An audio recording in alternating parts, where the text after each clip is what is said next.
Today is June 30th, 2020, and what is your full name? My full name is Sergio Arthur Orozco dash Soto. And when were you born? What is your full birthday?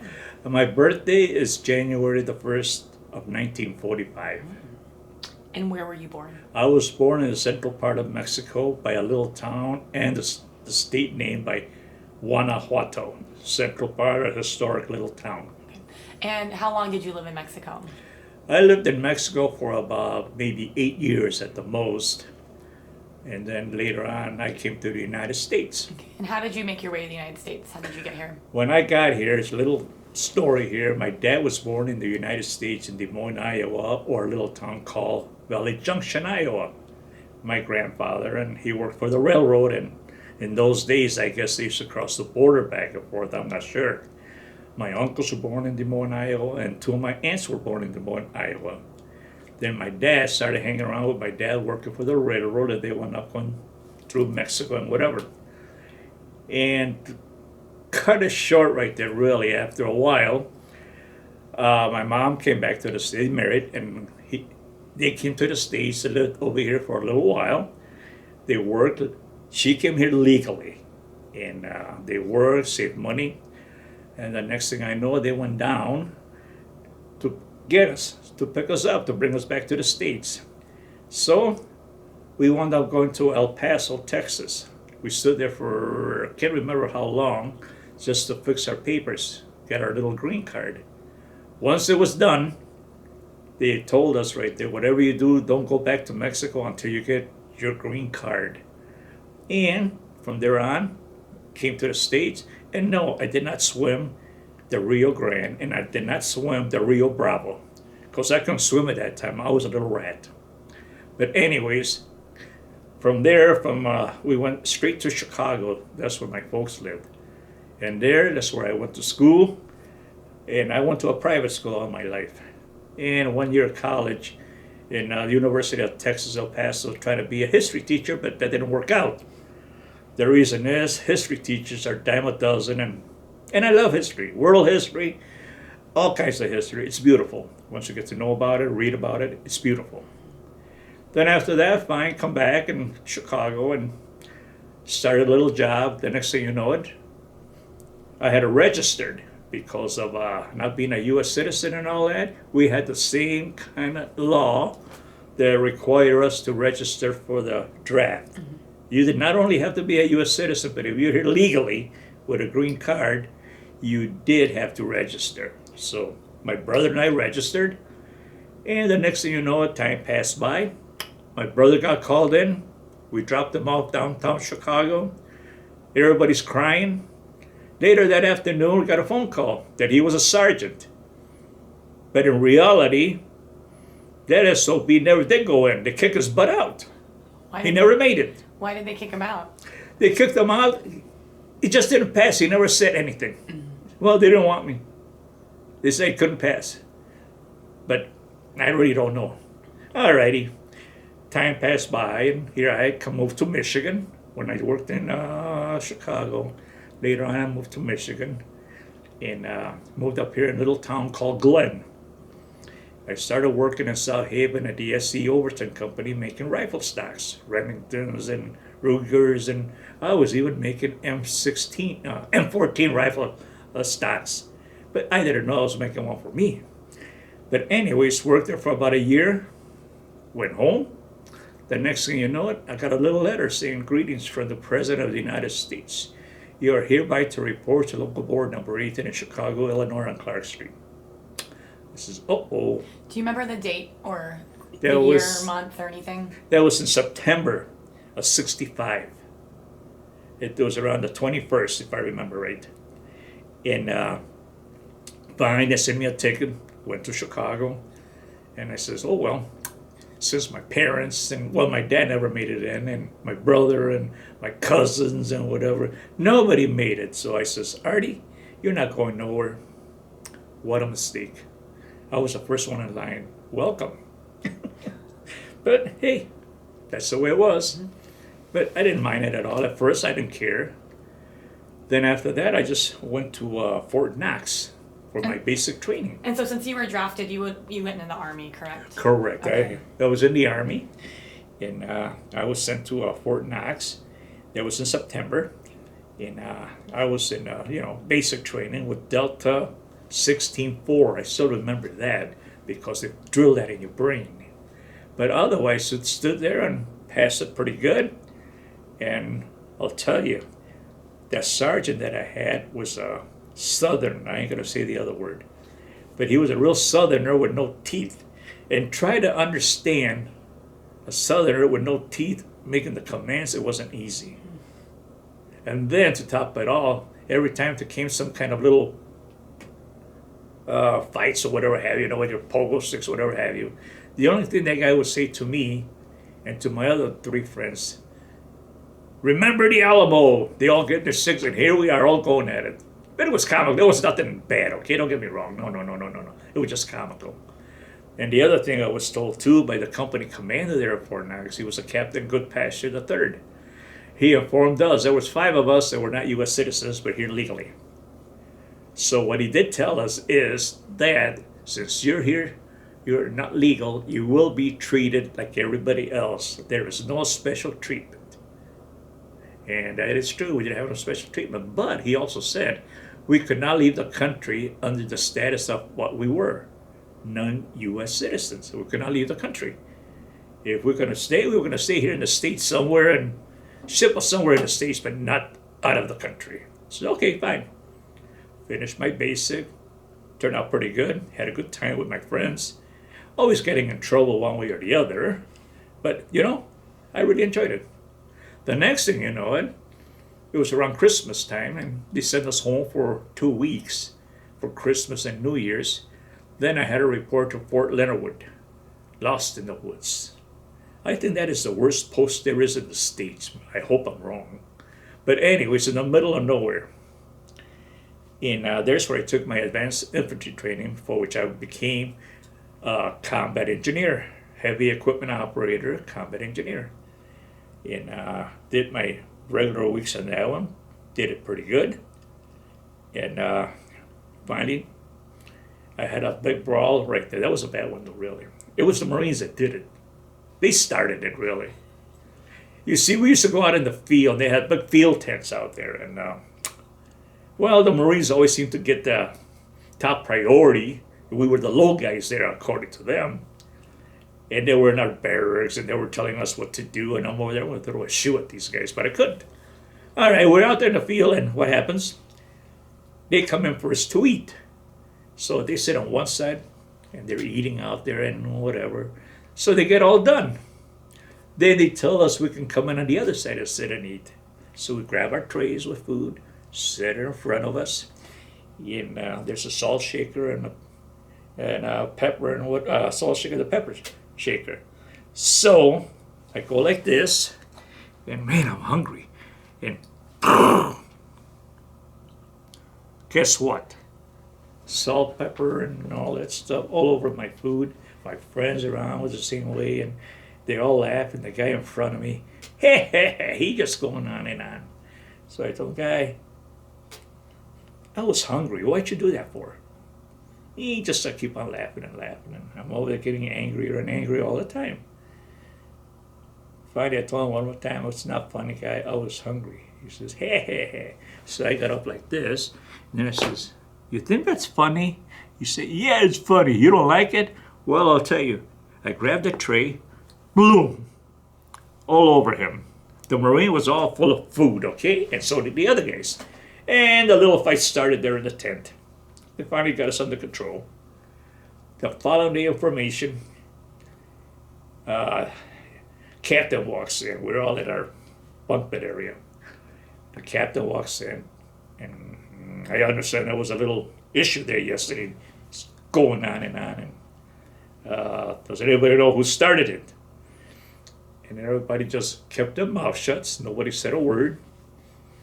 And I'm over there thinking to myself, oh shit, I'm in trouble now. Oh man, I was just sweating it. All right, nobody said a word. Everybody, he walked the first line. Then he went to the second line where the Marines were.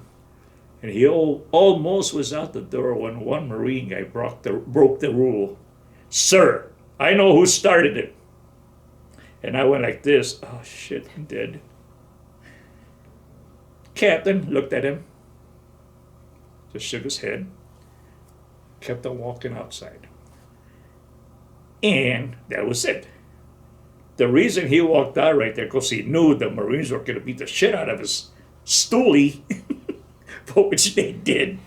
After it was over right there, that evening I come back, some of the Marine guys came over to me, hey Soto, I'm sorry what happened this morning.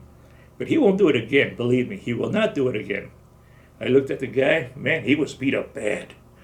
You do not squeal on anybody, nobody. He learned his lesson.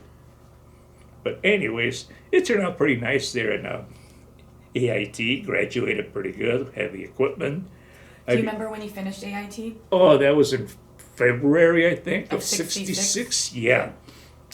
And then after that, everybody got orders to go somewhere. And since I was not a U.S. citizen, I couldn't go nowhere. So I had to stay there in Fort Leonard Wood. All lonely, all my friends, no, all three of us really. We were all lonely in Fort Leonard Wood. And kept on driving a Jeep, pulling guard, and getting in trouble, and drinking, and you name it. I mean, you know what we all do. I don't have to tell you that, guys. But anyways, it was fun. Then later on, I was getting bored. They put me into another engineer unit. 5th Engineers Delta Company, Permanent Party, Fort Leonard Wood, Missouri. Fine. And I had a sergeant named Dodge. Him and I got along good. But otherwise, was there. I was a squad leader and all that, and everything was turning out real good. But I still didn't want to stay there. I wanted to go out somewhere else. Oh, later on, in August, June, July, or August, I forgot what month it was, but at that time, they turned around, and the next thing I knew it, the clerk comes out, Soto, yelling at me, and I said, yeah, what is it? What do you want? I got good news for you. I said, you do? He says, yeah, what is it? I'm getting out, I'm going home. He says, you wish. I said, what? Well, you said that was good news. No, you want to get out of this fort, right? I says, hell yeah. There's nothing here, guy, hot, and nothing around. It's like, I don't know what. But anyway, well, I got orders for you. He's shaking the papers and all that. I said, really? Where am I going? You're not going to like it. I said, well, what do you mean I'm not going to like it? What post am I going to? You're not going to a post, Artie. You're going to go overseas. I said, oh man, Germany, France. Is it Europe? Nope. You're going to Nam. I'll take it. And then I told him, I know you cannot go out there, but they don't know that. So you keep your damn mouth shut. So was there a mistake then? Yeah. Okay, there's a clear mistake. There was a and clear you didn't say anything. He told me not to say a word because if I did, whammo. So I said, Artie, shut up. So I did. I'm over there jumping and whatever. We all had parties and whatever. And then all of a sudden they came that I left Fort Leonard Wood, went home for actually a month. Then about 3 weeks later before I had 4 weeks. 3 weeks with my folks. And then 1 week I went to my friend's places in California. He lives in Los Angeles. And before I left, my dad gave me $1,000, a little over $1,000. Now in 1966 and 65 and all that, $1,000 was a lot of money. And you probably know that. But anyways, I went out there with that kind of money, took the train from Chicago, went to LA, met my friend there. I stayed at his house. Then some other guys joined us, the other 3 guys. We all got together in LA. Before you know it, we were running all over. San Diego, we were down to Los Angeles and whatever, partying out because it was our last day, our last week. Alrighty, so 2 days before we were supposed to report it in Oakland, we wound up staying in San Francisco. And in San Francisco, man, I love that. Man, that was nice. Topless bars and you name it. It was great. Then the last day comes along that we had to report in to Oakland. We had our duffel bags. We were by the airport. We all looked at each other and, well, guys, this is it. Well, How much money have you got? We all, well, I got over 1,000. You? Same thing here. You? We all had a lot of money. Well, we have a choice. We can go north or we can go south of the border. And our problems are solved. I got civilian clothes here. But we all looked at each other, and I looked at each other. Son of a bitch. I'm going into hell with it. If I come back, fine. If I don't, I don't. We all did the same thing. Took off. All right, though, but before I left San Francisco, I stopped at St. Francis of Assisi Church. I'm a Catholic. And went up there and said a few prayers and told the good Lord and everybody, if I come back, I'll be coming back for thanking you for bringing me back home. And that was my pledge. And I did come back, and when I came back, I did stop again and thank them for bringing me home again. But anyway, so I ended up going in Oakland and stood there for a day, 2 days in Oakland, California, the base there. And the next thing you know, okay, guys, they call your name, and you got in line. Okay, pack up. Tomorrow you will be leaving at 500 hours in the morning. All right. We all packed up the following morning, khakis and all that, all dressed up. All right. Took us on a bus, took us to the airport. Oakland Air Base, whatever that place was, anyways. Got on a plane. It was a beautiful big jet. Continental Airlines, a 707 with TV in there and everything inside. Was it a commercial flight? Yes, I had a commercial flight. I didn't have military flights. I was always in first class, guys. That's me. But anyways, got on the plane and everything. And I sat right next to two lieutenants. And we talked in the plane. We took off. We started talking. And then our first stop was Hawaii. Got off in Hawaii and for a little while walked around. And, oh well, didn't care for me at all, really. Got on the plane, took off. Then from there, while I was talking to the lieutenants there, I said, oh, this is the first tour. This is the first time, sir. No, he says, this is our second or third tour. The only reason we're going back is because they upgrade our grade. They said, oh, Captain, we're going to make us majors, whatever have you. I said, oh, okay, whatever. So what was your rank then at that point? I was a PFC at that time. I was a PFC at the time. And then all of a sudden we landed in the Philippines, Clark Air Force Base. It was around noon, around 1. I forgot what time it was, but sunny day. I can't forget that one. And all of a sudden we had to get out of the plane. They opened the door, and like always, I'm always the first one for being the little guy, you know. Opened the door. I almost passed out. That heat. I was going to ask you, what was your very first impression of Vietnam? It must have been the heat. And there was a heat there in the Philippines, you know. And the Philippines. yeah, that was at Clark Air Force Base. Well, anyways, oh man, there's a guy behind me. Hey, you're going to be all right? He says, yeah. And then all of a sudden I got all the way downstairs, and them guys on there, you think this is hot?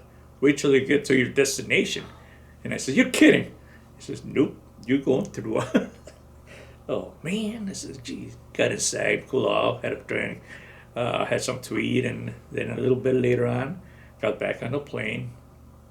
The next thing you know, ladies and gentlemen, we'll be landing in a little bit right there. We have to wait a little bit because there are some F-4 Phantoms flying around, and they'll be landing in a few minutes. So we're just going to have to wait till they land. I said, okay. Finally, we landed, got out. It wasn't as hot as they said, but it was hot. So okay? Where did you land in Vietnam? I landed at Saigon, Tan Son Nhut Air Base. Okay. And what was the date? Do you remember, or at least the month? It was September. 66. 66, okay. Yeah. 66. So you're at Tan Son Nhut, and you get off the plane, and what's your impression of Vietnam? I didn't think of anything, to be honest with you. Nothing at all. It's not, well, to me, it was just like a job, really. I never paid much attention on anything. So anyways, they got us, and the next thing you know, they put us on a bus. Well, no, they grabbed our duffel bags, and we had to empty them out to see what we had in there. And we did. And they all started laughing at us right there because we had, what is it, long johns, you know, winter long johns and all, guys. We had them in our duffel bags. They're laughing at us. It was a joke, I guess. Put everything back, got on a bus, took us to a replacement center there in, just outside of Saigon. I stood there for just overnight. The following day, I had orders to report to Pleiku. So you were in the Central Highlands area? Yeah. Okay. Pleiku, and I don't know if it was the Central Highlands at first, but you're going to Pleiku, you're going to be with the 299th Engineer Battalion, Bravo Company. I says, okay. Yeah, later we got into a plane, and the next thing you know, the plane takes off and it goes to, Marine bases and all that. First, he went to Did you stop by Da Nang? Da Nang, yes, that was one of them. Da Nang was one of them. The other one was the following day, it was Nha Trang. The third day, it was Quy Nhon. And finally, the fourth day, they flew me to Pleiku. And man, I tell you, I says, all right, they call up the company area, they send a Jeep. He come over, pick us up, and smiling and laughing. Welcome. Short, he says. I says, what? Short. I said, what the hell does that mean? I got less than 30 days and I'm going home. I said, oh, okay. And he starts laughing at me. Hey, well, that's the way it goes, I guess. I should have punched him out, but I didn't.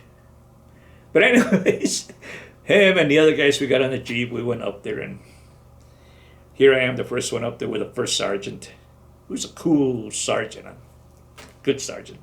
So I go up there, Sergeant, so reporting, sir.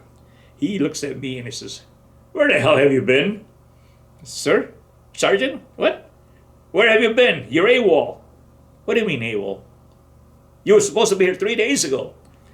I says, I know, 4 days ago. Yeah, I know that. What happened? Well, I'll tell you. You want answers? Call the Air Force. I says, they know what they did. I didn't. I didn't know where I was going. I would get lost. They're the ones that, I told them where I had to stay and all that. I says, he goes, son of a bitch. He's going on and on. But anyways, you're here, right? Right. All righty. And I was, real nicely. The other guys were over there leaning on his desk and whatever, and the whole works. And then next thing you know, he looks at him right there. Who in the hell taught you how to stand up like that and lean on my desk? What are you doing? Huh? What are you guys doing? He yelled at them. Not me. All right, I got to say to my regular job right there, really, that's according to them. But they found out right there that in the motor pool, to try to make me a mechanic. 62B20, I think it was, if I remember right. But anyway, it was one of those. And it turns around, they put me up there with another guy that was also short right there, ready to leave in maybe a month or two.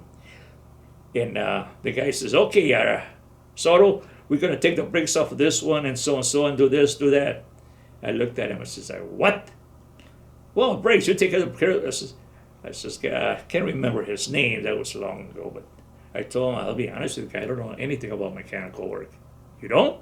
He said, no. Well, that's your MOS. I said, no. That's not my MOS. I said, mine's a 62E20, if I remember right. I'm an operator.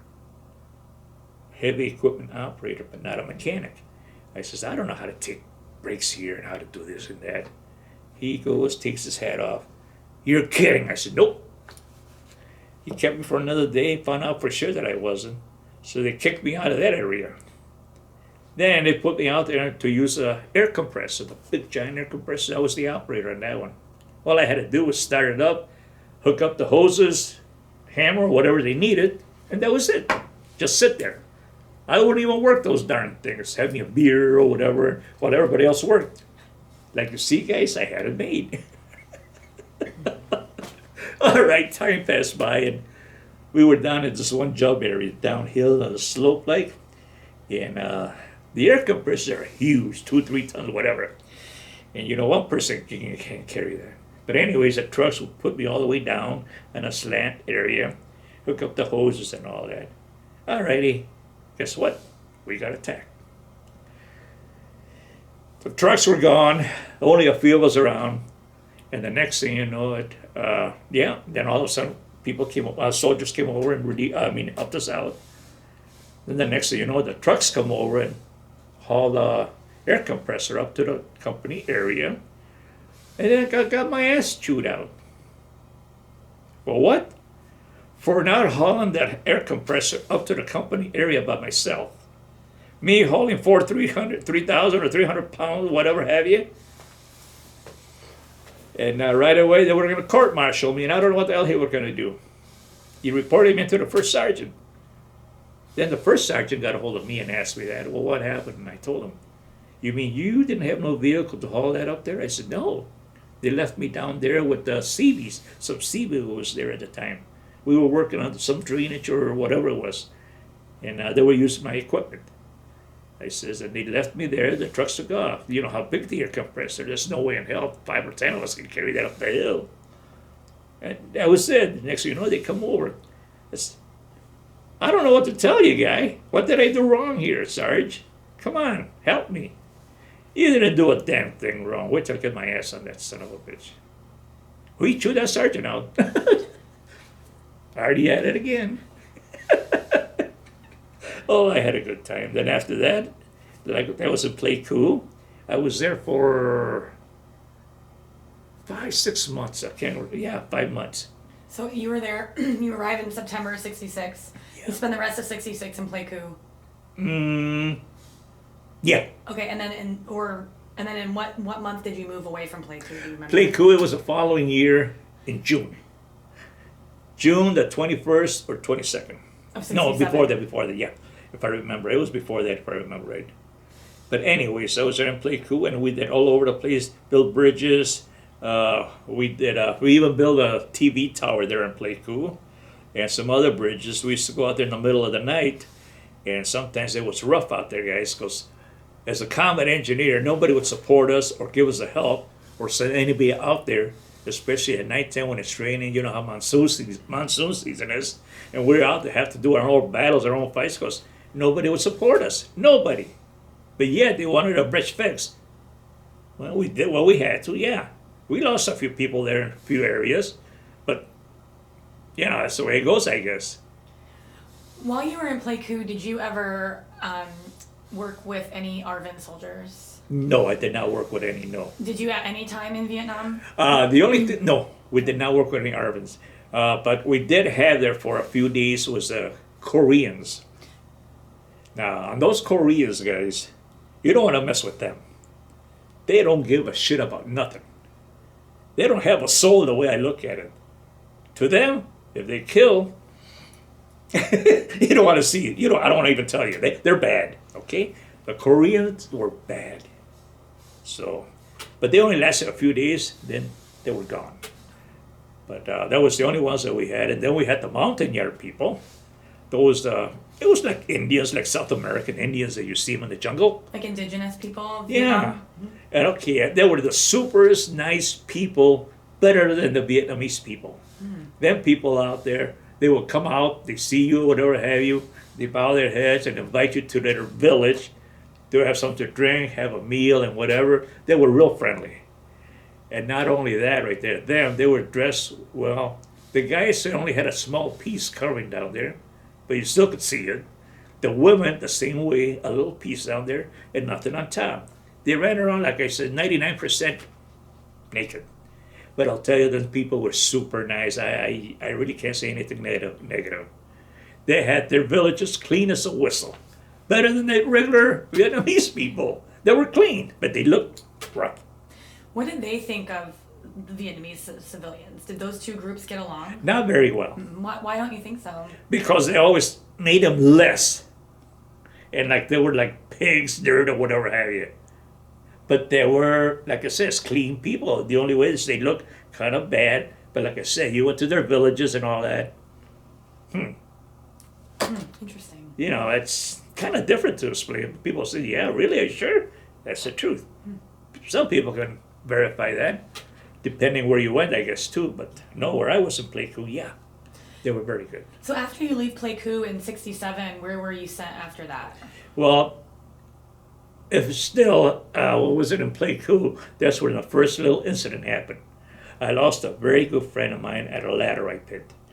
That day I was supposed to go out and do some work on with a dozer, because at that time I also operated a bulldozer.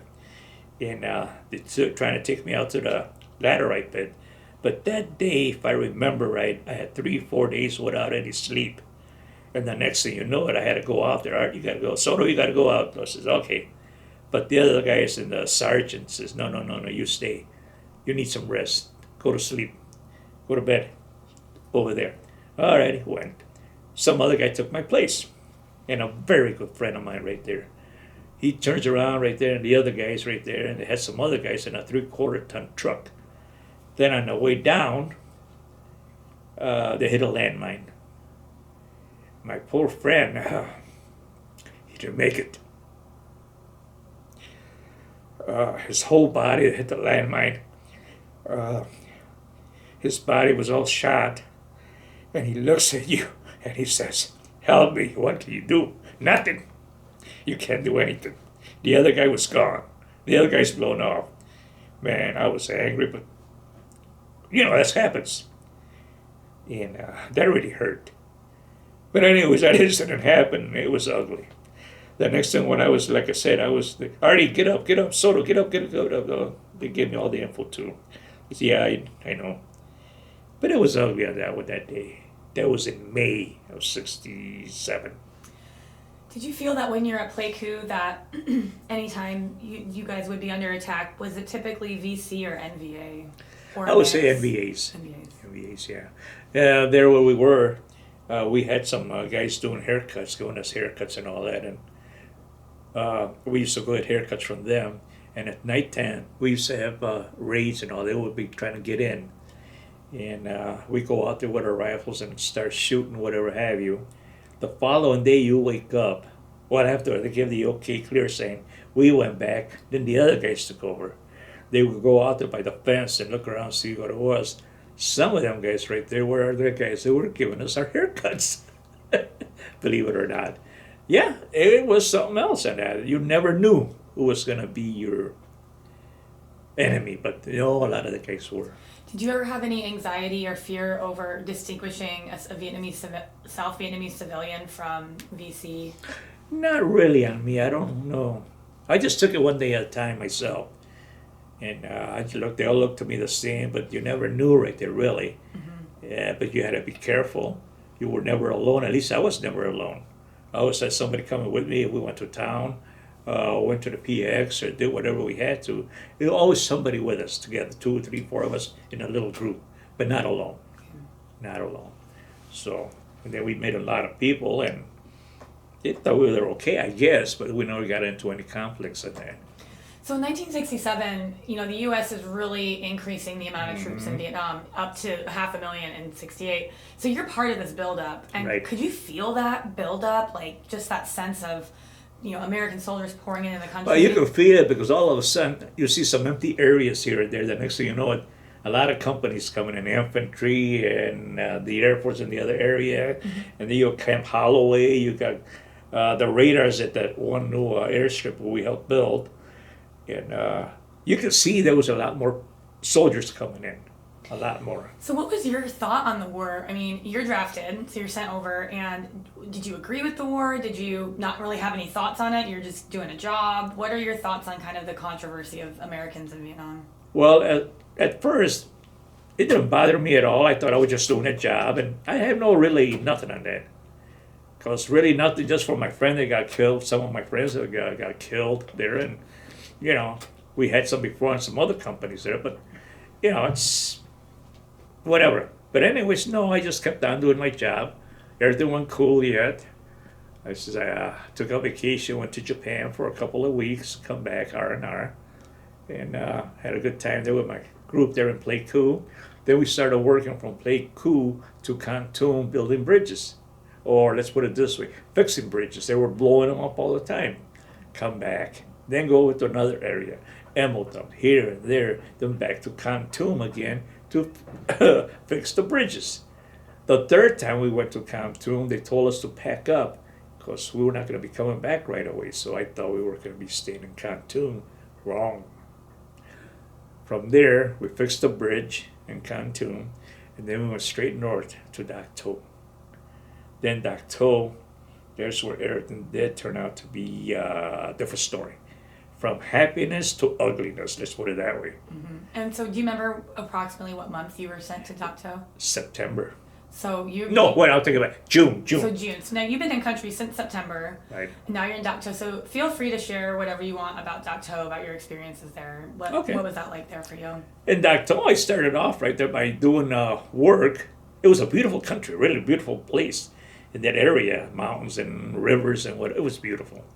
But my job was to at that time I was operating a bucket loader, front loader. So I was doing helicopter revetments and pads and all that right by the road, by the highway. A lot of you guys probably seen it, I don't know, but there was a lot of helicopter revetments there.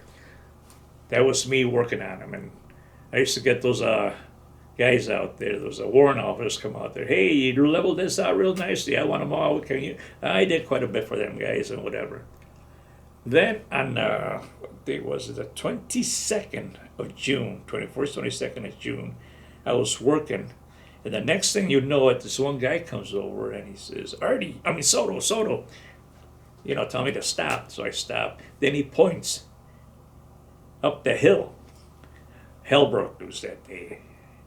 We've got information that, what was it? Some unit up there. Special Forces unit was up there. They lost contact, and they couldn't get him, and they didn't know what was going on. You could see a little bit of smoke coming out of there, but not much. The next thing you know, they grab a whole bunch of helicopters, and they start sending the 173rd up there. Okay, they went up there. All right, but I'll tell you, they walked right into a trap. We were down at the bottom of the hill, so we all had a whatever. Alrighty. After a few days of battle, I came down and started doing my job, and so we lucked out because everything was up there. And before that, right there was some F-4 Phantoms that hadn't come in to help us clean up that area up there. What is it with the napalm bombs? Boy, beautiful sight. But anyways, they helped out quite a bit. Then, like I said, then we come down. Then I went back to work. I forget how many days later. A whole bunch of helicopters are coming in. Boy, that was the ugliest sight I ever seen. Helicopters were full of body bags, clinging to a side, on the side of the helicopter, some on a rope. They were just ugly. And I turned around and, oh God, I just got on my knees crying my eyeballs out. Then later on, I found out right there that Stars and Stripes, and we did have TV, said there was a few casualties in Dacto. Then I says, you call that a few casualties? Over 150 plus and more and more and more got killed. You call that? I mean, I got angry. I got pissed. From then on, Artie wasn't Artie anymore. After what I saw and after what I went through, and I became what people say, another person. I cannot tell you what I did. It would be too graphic to tell you. But I lost a lot of brothers and friends in there, okay? And that hurt me. It hurt me a lot. And up to this date, I still can't forget them. And I won't. I still won't forget those hills. I still won't forget the airship. It's all in there.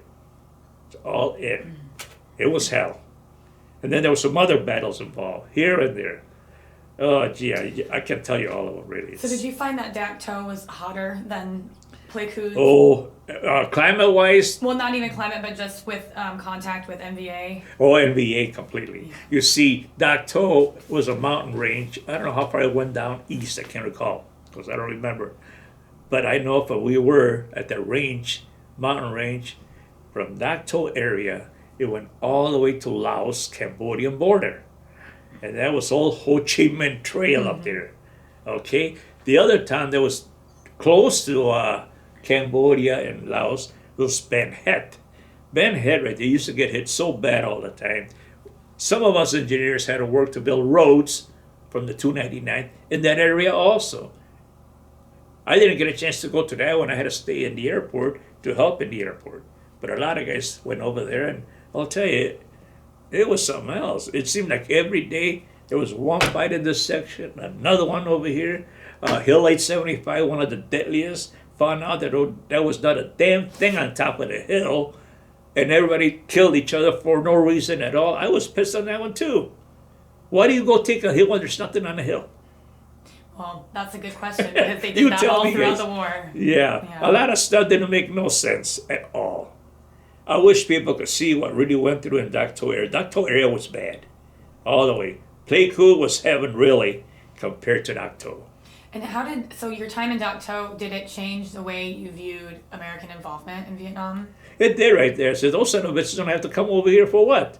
Because I heard about what was going on in the States right there, really. Burning houses, having riots and all that, bring them home, whatever have you. I said, oh man, I wish they all like us down there. We want to go home, so-and-so. And I did feel different. I said, they don't have to come over here. There's nothing here, really.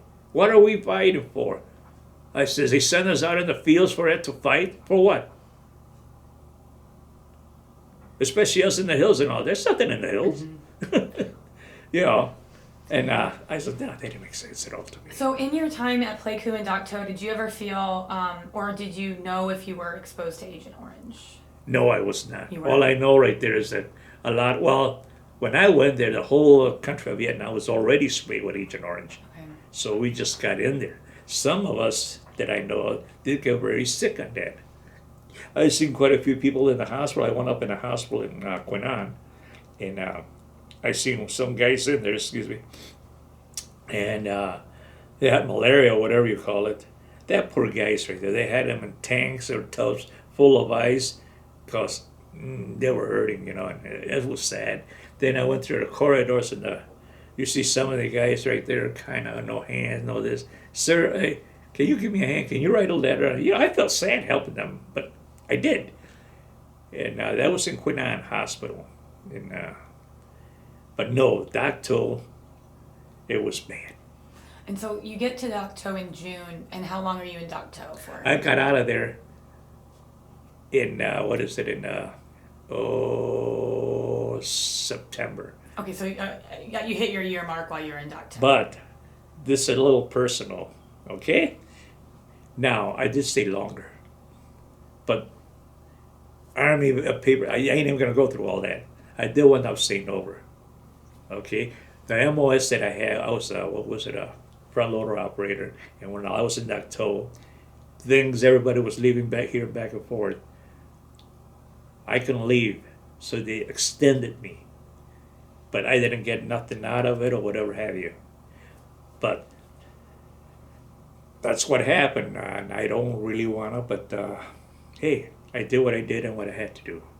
But the most thing right there that got me I was a proud SOB son of a bitch, really was, not being a U.S. citizen. And they found out that I was not a U.S. citizen. When did they find out? That was when about 6 months, around May, they found out. What was their reaction? What happened? No, what happened is, you see it, in those years here in the States, you had give you your name and your address of where you live. Mm-hmm. Immigration offices and all that wanted information on where you live, whatever have you. So one day I was out there with a friend of mine, a Puerto Rican guy, and all of a sudden the sergeant comes over, a little short sergeant, real nice guy too, and he says, all you guys here are U.S. citizens, right? And I says, no, Sergeant, I'm not. You're not? Oh, that means you gotta fill some forms out, don't you? I says, yes, Sergeant. And all right. So he told the other people in the office and the clerk and all that, and they started sending my ass down to Camp Holloway, to the post office there. Nothing. They did send me to Quy Nhon, believe it or not, to the post office in Quy Nhon, nothing there. So I come back. Then the first sergeant cries, where have you been? You've been running around, I haven't seen you around. Well, they got me so-and-so, trying to get the assholes. They know you got 6 months to do that once you get back to the States. Oh, so it didn't have to be done then. All right, so that was one. The other one is they found out through the headquarters, whoever it was. Here I just got out of the shower, running around bare ass, and all of a sudden 2 MPs come in. Soto here, right here. Soto, put on your clothes on right there and get ready. You got to go see Colonel so-and-so, whoever he was. Did I do something wrong? Just go with us. They stood right there. Got on the Jeep. They took me across the road on the Jeep. I could walk. The next thing you know it, walk in there. Clerk's sitting there. You're Soto? I said, yes, I am. Okay, just a minute. Sir, da-da-da-da's here. Send him in, with a harsh voice. He was a colonel, Bird. All right, I walked in and stood in front of him right there and go, Sir, Private Sergio A. Orozco, Soto reporting, sir. Bum. All right. So he turns around and he looks at me and he says, son, what the fuck are you doing here? Sir, what the fuck are you doing here? I was sent here, sir. No, I'm not asking that. What the hell are you doing here? I says, well, I don't know what to tell you. I was sent over here. You're not a U.S. citizen, are you? I says, no, sir, I'm not. You son of a bitch. You know, you can kick my ass. You can tell me to go to hell. You can do whatever you want. There's not a fucking thing I can do to you. I was there, sir. You're not a U.S. citizen. We have no jurisdiction over you at all. I says, you know, you can do whatever you want. You can walk out of this base. You can go wherever you want. But there's not a damn thing we can do about it. Because you're not in U.S. soil. And you're here as a guest of the Vietnamese government, but you're not a U.S. citizen, so you're the one in trouble now. I said, why, sir? You know, like I says, you can do whatever you want. It's all yours. You can get out of here, whatever you do. But you get caught, your ass is grass. There's not a damn thing we can do. I said, oh, okay, sir. So who sent you here? Well, I was stationed in Fort Leonard Wood, and they gave me the orders down there, and here I am. Well, son, I'll tell you this. If you're going to go back to the States, I can get it arranged for you for tomorrow, the day after, week, whenever. You want to go back home? It could be arranged because of your status. So, what do you want to do? Sir, if you don't mind, I'd like to stay with my unit till my time's up, please. Are you sure you want to do that? I said, yes, sir. If you don't mind, I would like to stay. I got friends there, and I don't know, just whatever. I said, I want to stay with him till my time's up. He stood up. He said, you motherfucker, you. I like you. He gave me a big hug, shook my hand. Get your ass out of here. I said, holy mackerel. No, I'm serious, guys. That really happened. I couldn't believe it. I said, man, is that all? Went back to the barracks, or whatever. And then they said, what happened? And I told him what happened. I says, you're a lucky bastard. You always get away with murder. And you had a free ride home and you stayed. I stayed. I didn't want to leave, and we were so close. So when did you finally leave Vietnam? It was around February of '68. So you were there for a year and a half. Yeah. And so you were there for Tet. Yes. What happened in Tet for you? What was your experience with Tet? Well, it was only nothing but fireworks and fighting. It was ugly. Were you still in Dak To during that? Yeah, I was still in Dak To. Were you guys attacked as part of the... Okay, I was in Dak To area, but my unit, they were changing units around from A company to B company, C company, whatever have you. I was with B company, and they were moving units around for the engineering units, and I wound up staying up there with another unit, with the front loader. That's what happened to me. But that's, yeah. And yeah, it happened right there. You can see, man, those hills were crazy.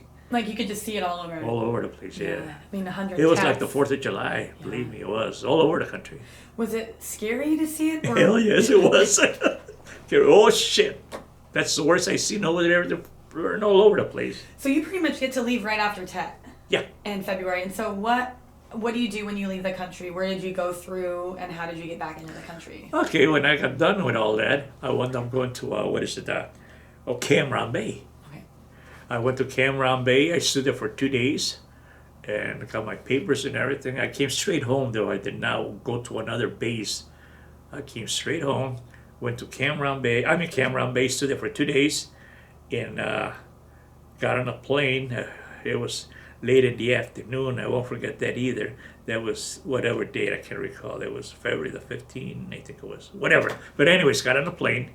And but this is the funny part, you Marines are assholes. Anyways, you see, we were told that the Marines have first privilege of getting on the beautiful bird. It was a Northwest Orient, and yeah, they had the first ones to go out there. Guess who beat you guys up in that plane? I was number one on that plane. There you go. What city did you fly into in the United States? The first place that we fought, in the States, that was Seattle.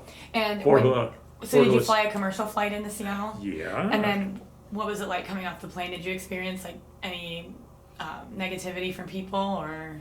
Not yet. Not yet. Not yet. No, what happened after that, landed in Seattle. Well, we had a few other stops around, but yeah, whatever. But anyways, landed in Seattle at nighttime, almost midnight. Landed, and this is funny too. I get off the plane, and there's an officer at the bottom, a captain. And I got a little valise, you know, with my other clothes on, to my clothes.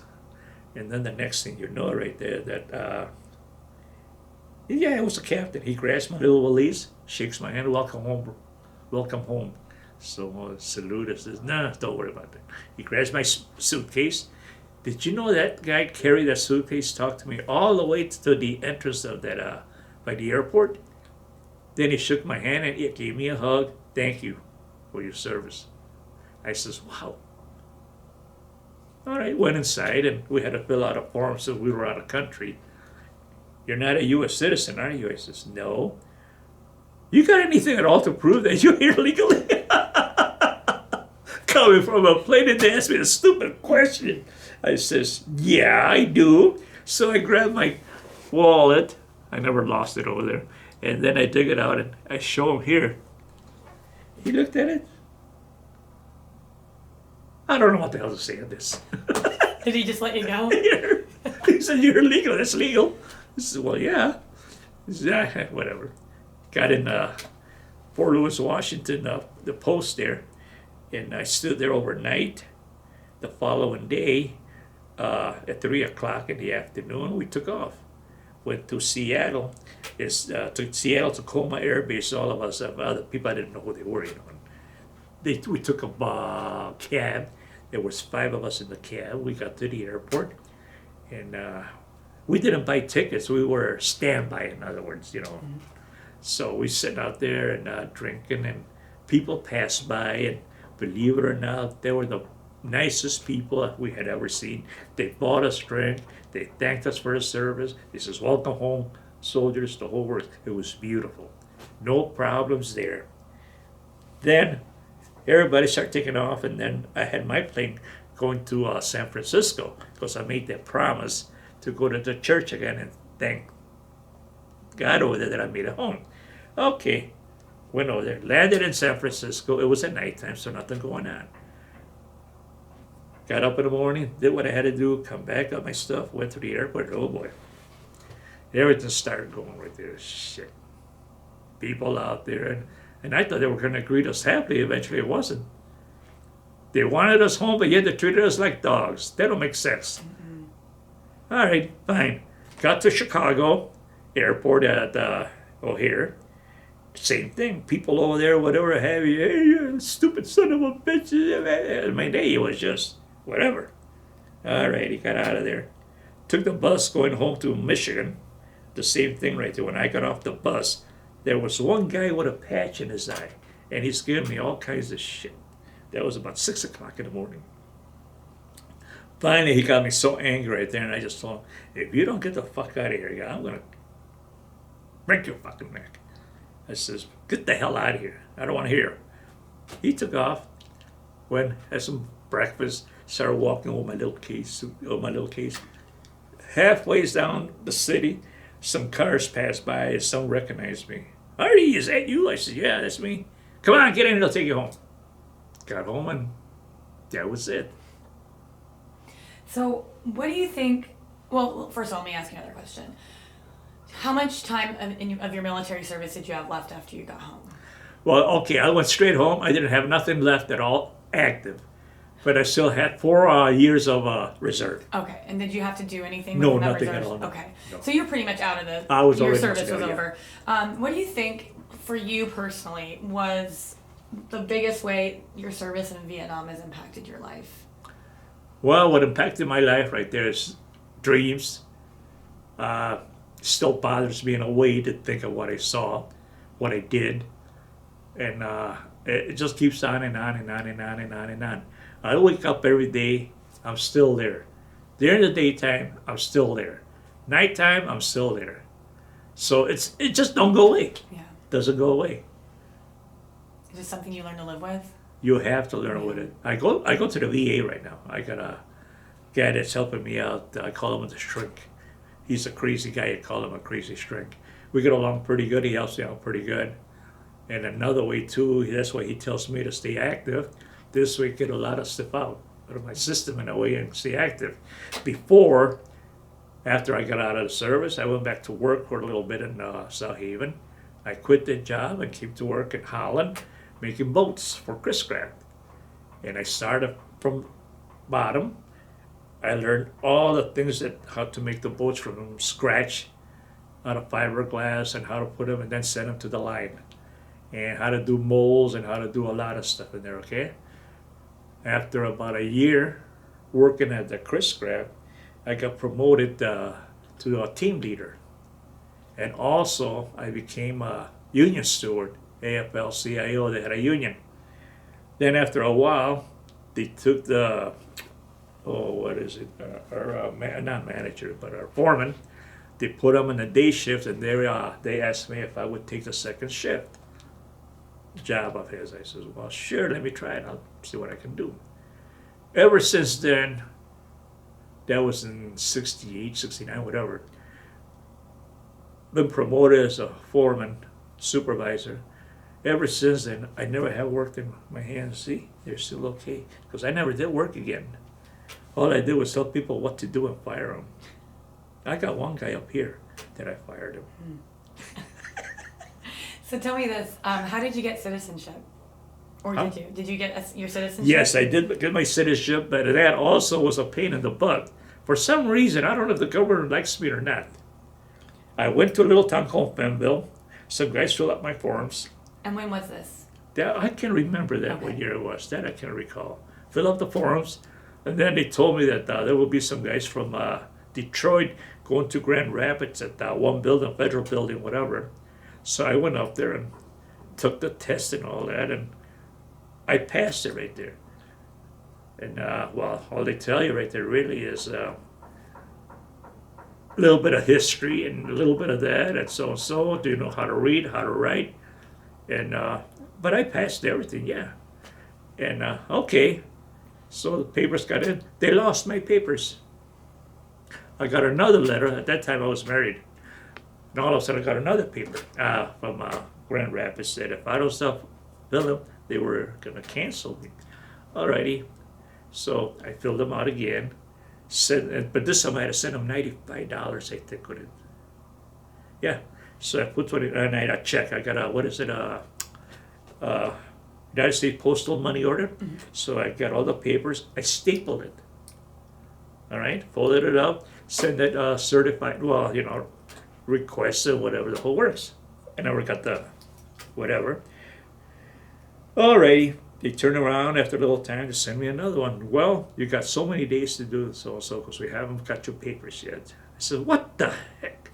Then the wife and I said, well, we're going to go up there and see what's going on. I took my papers that I had, the originals, because all I did was send them the copies. I wasn't sending no originals, So I went down there and walked in. There was a colored lady, and she introduced herself, and she started telling me that they never received this, that. I said, I sent it twice, well, once, and then second time. Did you get the $95? Yes, we did.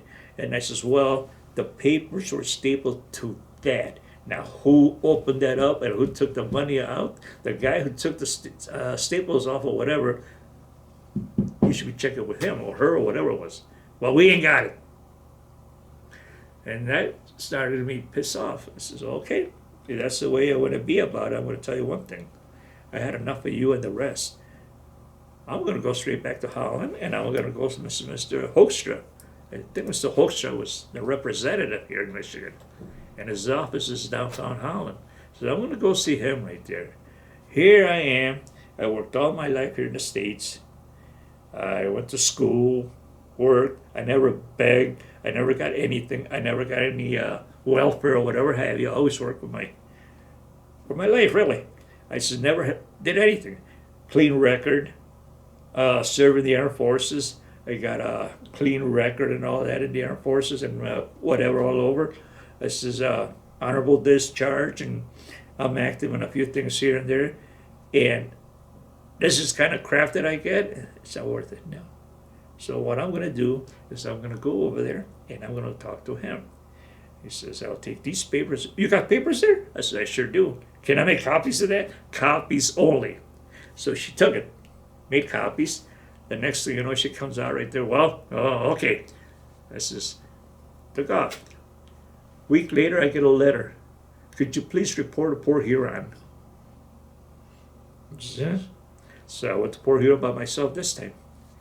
And at the Blue Bridge, they have the immigration office. So I went in there in the morning. They called my name. I went in there, talked to the guy in charge there. He looks at my record. And then he looks at me too right there. And then he says, you're a Vietnam veteran, aren't you? He says, yes, I am. Well, so am I. This is good. Now, what happened? So I told him what happened. I says, also, I had a security clearance. Yeah, I see that. I said, that's what they want too, but I can give them that. I cannot give them any information. Mine's just classified. Oh, he says, I know. And they wanted that.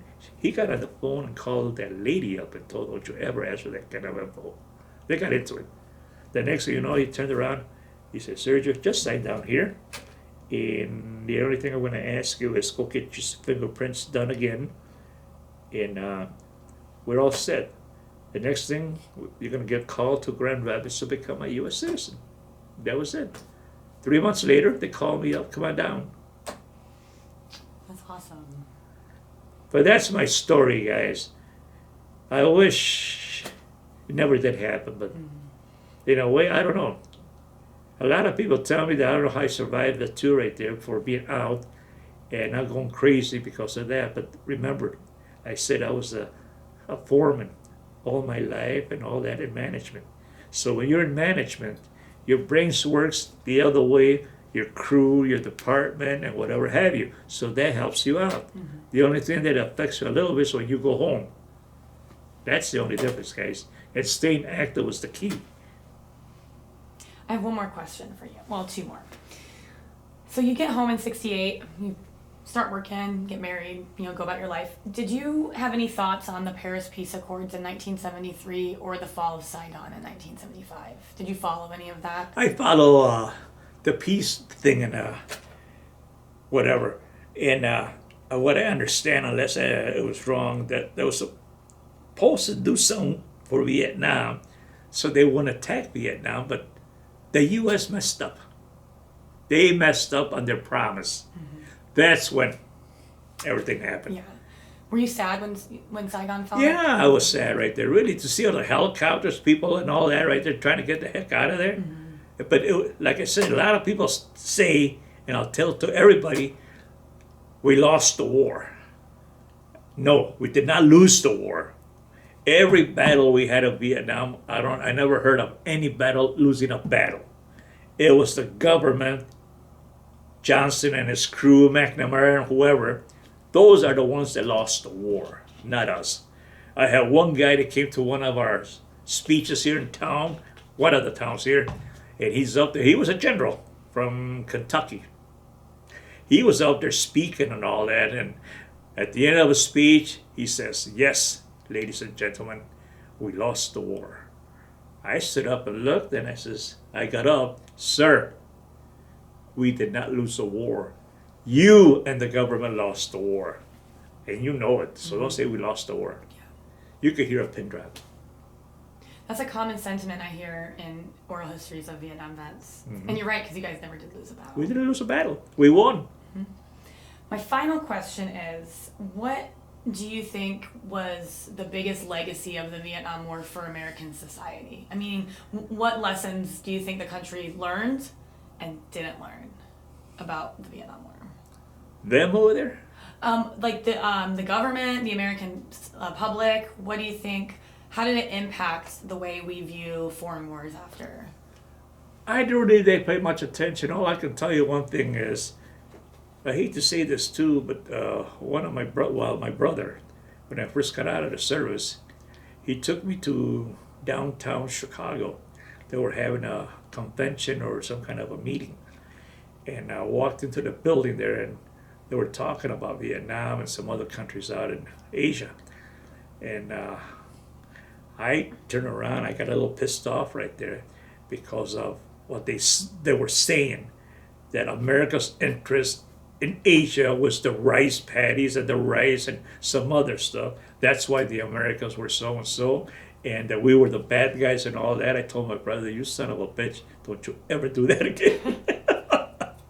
But in reality, of what I seen right there and all that, the government, yes, they're the ones that messed up. The people in over there, they were sad to see us go. Here, after it was down a little bit and it all calmed down yet, and up to this date, believe it or not, I usually travel with the Michigan Vietnam Wall that we have, just Michigan, all with all the guys that died in Vietnam. We have one here at the VFW post, and I go out there at times with another one that they have, and a lot of people will go into the tent and see the names of all the people that died in Vietnam, and a lot of people will come in there, believe it or not. They look at it and then they come to me or somebody else. "Man, you guys were dumb shits. You should have never gone to that war." I mean, you have to control yourself and your temper, because it's not worth it anymore to them people. They will never understand. But they still have a thing going on right there that we were the dummies. Mm-hmm. We did what we had to do. We had to. Mm-hmm. That was our job right there. They called us to do a job, and we tried to do the best we could.